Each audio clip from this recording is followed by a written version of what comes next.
আগামী 15 জানুয়ারির মধ্যে জুলাই গণ অভ্যুত্থানের ঘোষণাপত্র পাঠের দাবি জানিয়েছেন জাতীয় নাগরিক কমিটির সদস্য সচিব আক্তার।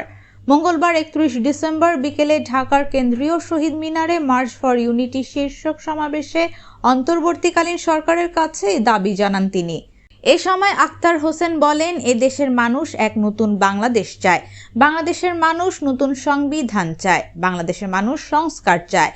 বৈষম্য বিরোধী ছাত্র আন্দোলনের নেতৃবৃন্দ যখন জুলাই গণ অভ্যুত্থানের ঘোষণাপত্র পাঠের আয়োজনের ঘোষণা দেয়, তখন অন্তর্বর্তীকালীন সরকারের পক্ষ থেকে সব রাজনৈতিক সংগঠনের সমন্বয়ে ঘোষণাপত্র পাঠের ঘোষণা দেওয়া হয়। এই ঘোষণা বৈষম্য বিরোধী ছাত্র আন্দোলনের বিজয়।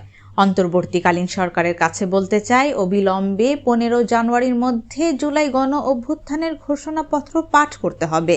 তিনি আরও বলেন, আগামী জাতীয় সংসদ নির্বাচনে নির্বাচিত প্রতিনিধিদের মাধ্যমেই নতুন সংবিধান হবে। আগামী নির্বাচন হবে গণপরিষদ নির্বাচন।